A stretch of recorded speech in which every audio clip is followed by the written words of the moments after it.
Hello, my name is Danny, welcome to Drive Green, and today I'll be having a look around this 30 kilowatts black Nissan Leaf Acenta. It's a late 2016 plate, it's done 53,776 miles on the clock. The next MOT and service date is going to be in August 2023, so nothing to worry about for quite a little while. I'm going to dive straight on in and see if there's anything noteworthy to mention on the vehicle. Please do feel free to pause the video at any stage if you feel like I'm going a little bit too quick for you. Driver side front alloy, a few little tiny noteworthy mentions on here, little scuffs just around the edges of the alloy. Unfortunately, a little bit of meeting with a curb once in its life. Quite minor though, does fall away. Now, obviously the whole reason for this video is to point out anything that I do see that is noteworthy on the vehicle. I'll have a good little scour over the whole vehicle beforehand, but I think the best way for you to always make sure to have a little look after you've seen this video, if you want to see something more in particular or zoom in as much as you can, we do actually offer live video walkarounds and stuff as well, so you can get yourself booked in for one of those.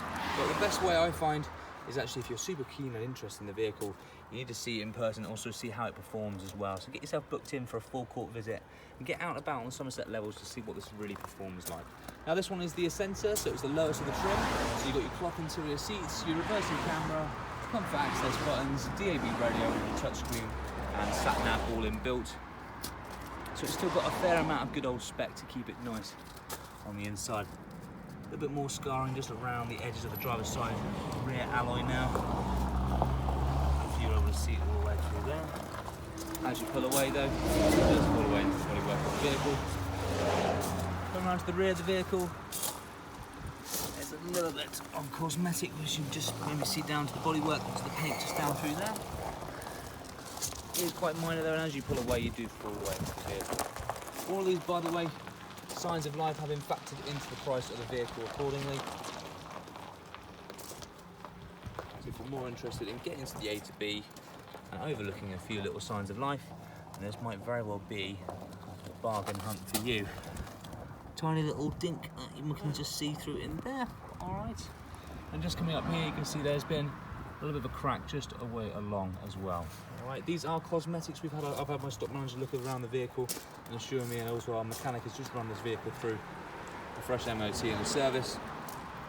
It is all technically sound, it's just obviously cosmetics and stuff as well, where you see a few little nicks and scratches as to be expected for any second-hand vehicle. Come along now over to the passenger side. The 30 kilowatt battery capacity will offer you a real-world range of roughly 105 miles to play with. So a nice kind of small end of the rear. Just another little tiny little dink that you can just see as I move around the camera.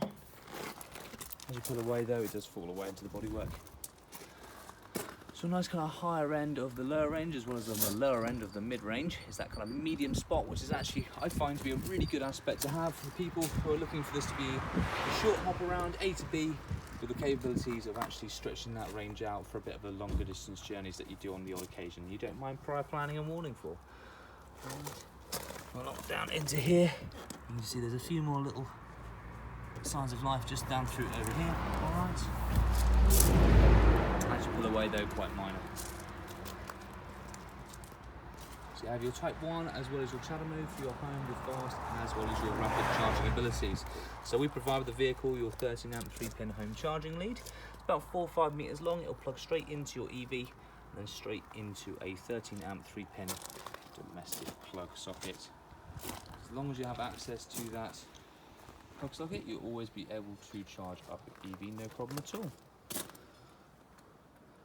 Passenger side front alloy, another little bit of sign of life that's just in through in there as well.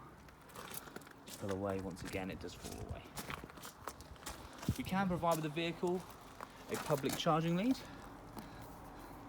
This is just known as a Type 1 to Type 2. You plug straight into your EV and then straight into an installation box if you have one installed, or when you're out and about. Tiny little line that is just very slight to see coming all the way down. Hopefully you'll see that if I'm able to just draw my line all the way down it. You might be able to see it for yourself. You won't notice that until you literally come up and see it and you look for it with a fine tooth comb.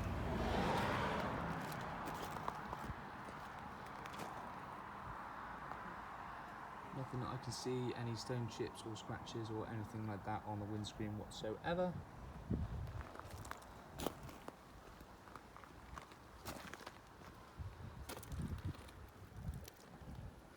So that public charging lead, there's a type 1 and type 2, 4-5 metres long again.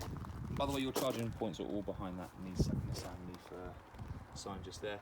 Yeah, that public charging lead, at the point of purchase, we would offer that for £100. They usually retail at 180, 190, all right? Maybe another little tiny cosmetic which is just in there as well. All right, there you have it. She's all switched on the outside. Sorry, it's also switched on. Let's have a little look on the inside now.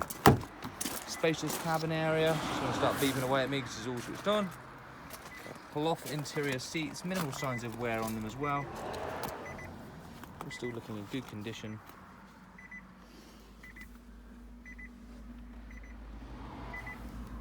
Got a little armrest under there with a little bit of storage. A little place maybe put your keys.